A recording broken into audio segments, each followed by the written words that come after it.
ensimmäinen semmonen kunnon kontrollitreeni, jolla pystyy niinku vielä tarkemmin katsomaan sitä, että miten keho oikein toimii noissa vauhdeissa. Minkä takia mä puhun, että minkälainen valmis on kisa, niin haluan kertoa sen kohta.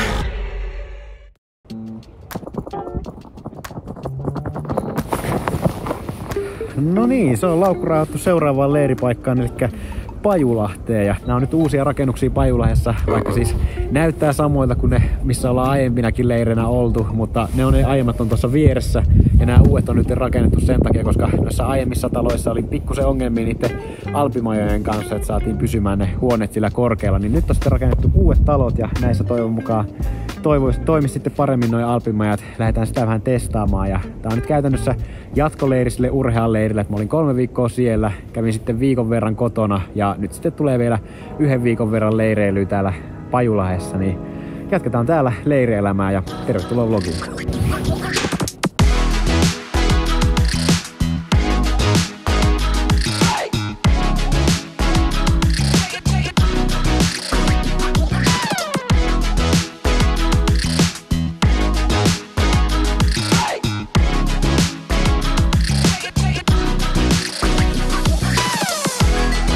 Ne on selvästi isommat nämä huoneet kuin mitä ne vanhemmat Pajulahden huoneet, mikä on kiva, kun nyt tänne ihan hyvin mahtuisi 2 henkeä tosiaan, kun mitä me ollaan vaikka esimerkiksi Villen kanssa oltu niissä vanhemmissa huoneissa sitten 2, niin se on ollut aina pikkusen pieni se huone siihen. Et nyt on niin kuin tässä suunnassa leveämpi tää huone sitten, että näyttäisi myös, että tämä huone toimii paljon paremmin, niin kuin vaikka tässä nyt ei vielä olla kunnolla oltukaan, mutta tämä ei vielä ollut täysin korkealla, kun mä tulin tähän, niin pääsin näkemään, että kuinka nopeasti tämä nousee. Pelkästään toi, että kuinka nopeasti toi nousi tuohon korkeuteen, niin pelkästään sillä kokemuksella pystyy sanomaan, että nämä kyllä toimii paljon paremmin kuin mitä ne vanhat Pajulahden huoneet, että oikein hyvä. Ensimmäinen päivä pikkusen myöhäisemmällä aikataululla, niin katsottiin, että ruokala menee kiinni jo 7, että ei meitä treenistä sinne päivälliselle, ellei sitten keksitään jotain, niin keksittiin se, että pyydetään tuolta takeawayna. Ja nyt on ne korona-ajan takeaway-asiat on sieltä loppunut, niin saatiin tämmönen joku maksalaatikkopaketti sitten. Puudoralle ja Volkille vinkkejä, että täällä olisi pari nopeata ruokalähettiä.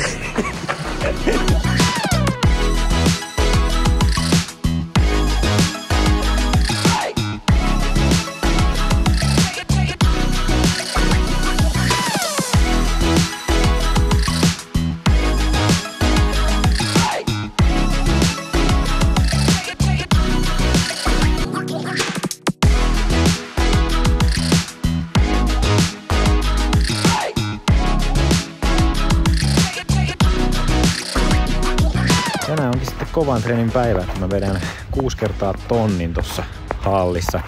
Se on silleen kiinnostava treeni nyt, kun on tosiaan tähän asti noi, mitä on kaudella tehnyt treenejä, on tuntunut silleen, että kroppa niinku toimii ihan hyvin ja kunto on silleen ihan jees, mutta niinku tää on ehkä ensimmäinen semmonen kunnon kontrollitreeni, jolla pystyy niinku vielä tarkemmin katsomaan sitä, että miten keho oikein toimii noissa vauhdeissa, kun mitataan laktaattia jokaisen vedon jälkeen ja silleen saadaan niinku kontrolluksilla valojaniksella muutenkin se vauhti ja näin, että tää on niinku, yleensä tonnit ei ole mulle mikään semmonen suosikkitreeni, mutta nyt mä oon kyllä silleen innoissani ja ootan, että pääsee tekemään ton treenin, kun on silleen hauska nähdä, että mitenkä lähtee kulkemaan.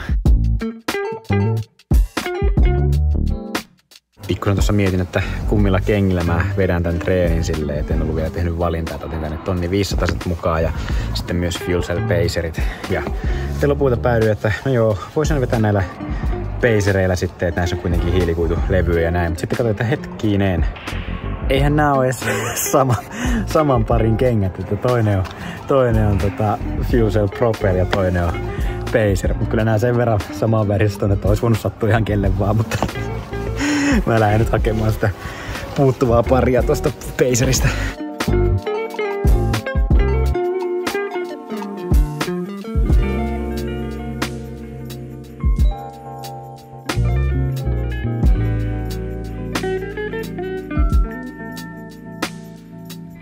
Alkuverkka on nyt tehty.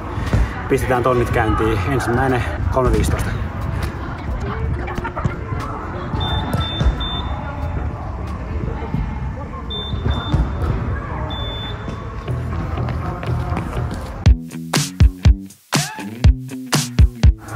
laktaatti ihan ok, mutta ehkä tolleen Alppimaja huomaa vähän siinä, että vähän meinaa hengästyttää, mutta ihan jees.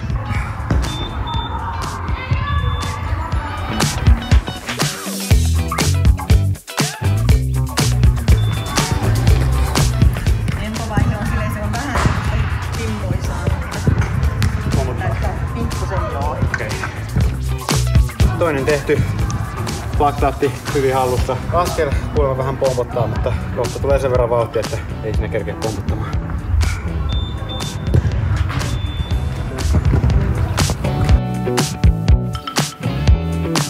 Askel muuten pyörii paremmin. Joo, sitten 3 minuuttia.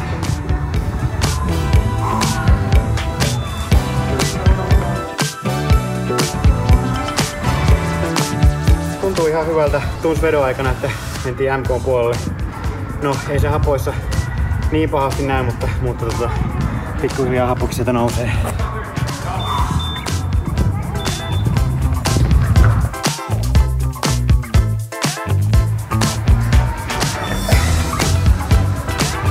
Siinä saa jo ihan juosta, mutta happo on silti alhainen. Että fiilis on kyllä silleen ihan hyvä. Ei mitään, yksinään jäljellä. Pistää vähän isompi kynnys tähän, että nyt Janis lähtee 245 vauhtia ja mä kiitän sitä ohi, jos vielä tuntuu ihan hyvältä.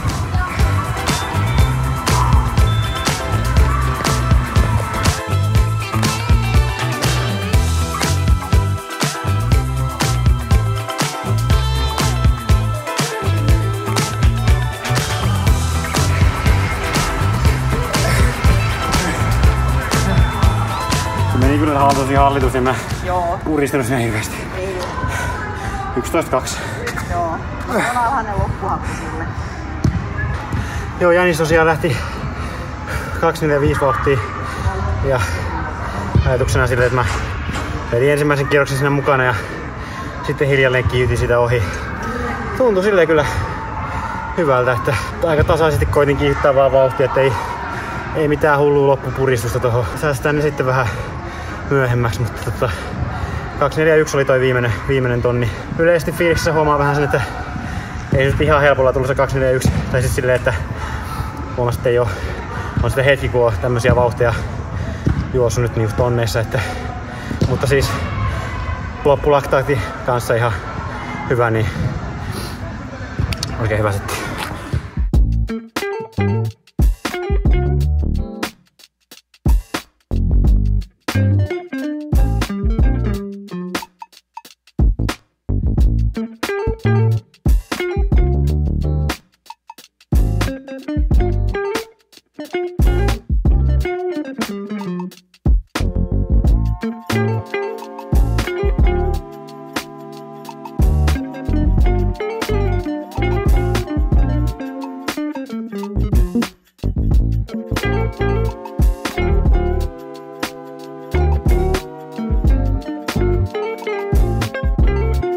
Tää on nyt selkeästi uusia taloja rakentaessa katsottu myös mun aiempia vlogeja, koska tässä on tän katoksen viereen nyt rakennettu tämmönen korkeampi reunus tähän, että ei tule nyt sitten lumet tähän käytävälle.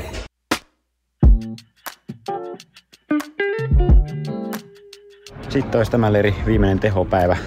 Vedän 10 plus 5 kertaa 300 metriä tässä.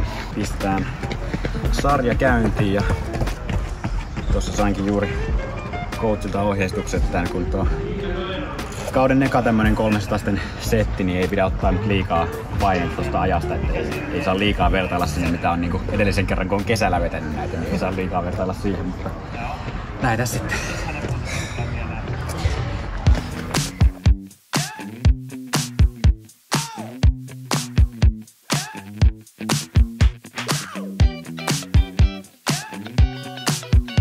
Parantuuko yhtään se lantioasento? Joo. Se on aika pystyttänyt kun ylämään. Okei, joo, mä koitan vähän. Se oli mun mielestä paras. Joo. Mä pikkusen nojasin eteenpäin, että taas se jalko pingipitsee kierränen voidaan juoksumaton, mitä mä kuvittelin. Kulkee kyllä ihan hyvin.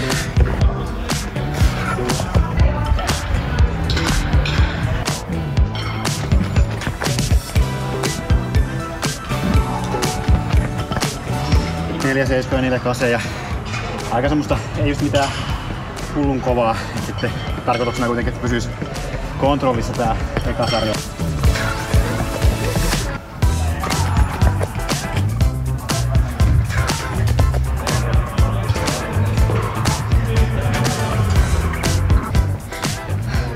Hyvä se näyttää.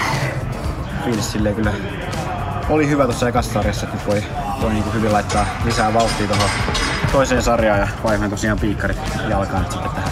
Kiva silleen huomata, kun eilen mä tein VK4 ja tein silleen pikkusen ajatuksena, että olisi ollut tasapainottuvat, mutta ne oli jotenkin kyllä tahmeen tuntuisit, että tuntui jotenkin, että ei ole silleen ihan palautunut niissä. Mutta nyt on silleen kiva, kun on näissä nyt sitten paljon parempi fiilis.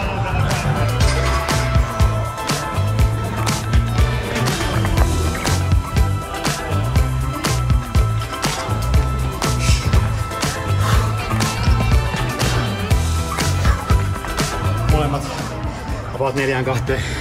Katsotaan miltä loppu tuntuu.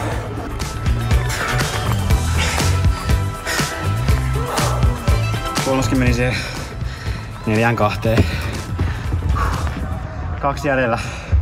Sehän tarkoittaa perinteisesti sitä, että 1 plus viimeinen, kun viimeinen menee aina. Mut kyllä tuntuu jo.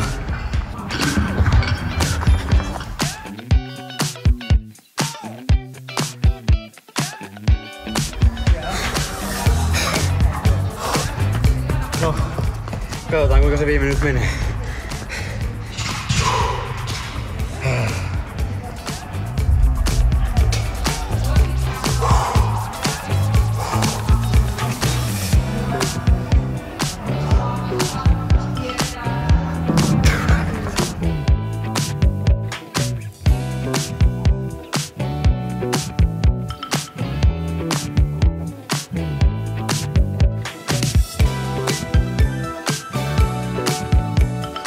Joo, viimeinen veni täpärästi vielä kovimmaksi. Ei niinku aika tasainen sarja.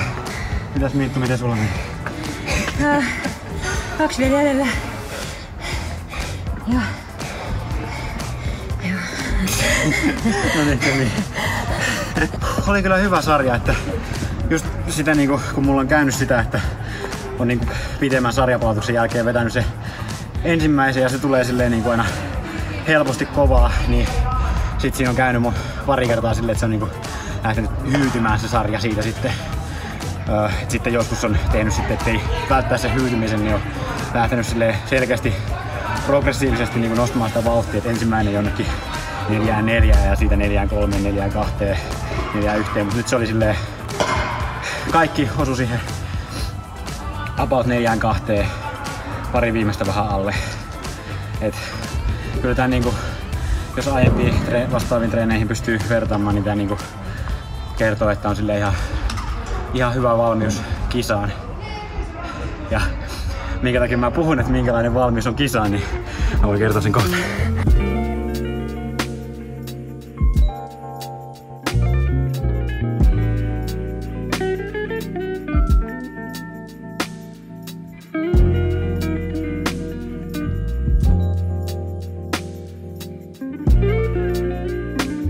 Lumet hävisi, kun saavuttiin Jyväskylään. Aika erikoista, mutta kyllä tää mulle silleen kelpaa, kun tuossa hipposhallikin on tällä hetkellä silleen, sillä on joku ongelma, että se kaare on rikki, että sitä ei saa nostettua, niin nyt pystyy sentään juoksemaan tässä ulkona ainakin toistaiseksi silleen, ettei tarvi lipsutella. Eipä mennyt kauan, että tuli lumi tänne Jyväskylänkin sitten. Mutta niin, siitä mistä puhuin siitä kisakunnon etsimisestä, niin mulla on tässä nyt loppuvuoteen tulossa semmonen vähän spesiaali tapahtuma, että mä olen lähdössä EM-maastoihin. Meitä tulee sinne viestijoukkue. Kisana on 4 kertaa 1,5 kilsaa. Se on tosiaan jostain sekajoukkueella, että siinä on minä ja Topi ja sitten Camilla Richardson ja Viola Westling. Et ensi vuokissa on nyt tosiaan luvassa sitten maasto 1,5 tonni, että saa nähdä miten se kulkee, mutta tosi kiva päästä kisaamaan tolleen, kun kunto vaikuttaa tässä vaiheessa silleen ihan hyvältä ja toi meidän joukkue vaikuttaa kanssa oikein hyvältä, niin mielenkiintoista nähdä miten meillä menee siellä. Saan nyt nähdä miten nämä viimeiset valmistelut täällä menee, kun tosiaan just kun pääsi sanomasta, että hipposhallin kaarteet on hajalla, niin onneksi tää ulkona pystyy hyvin juoksemaan, mutta nyt täällä on aika pehmeä ja liukas tää maasto juosta, mutta katsotaan, palataan asiaan ensi vlogissa ja kiitti kun oot kattonut tänne asti. Paina tykkäys, tilaa kanava. Nää.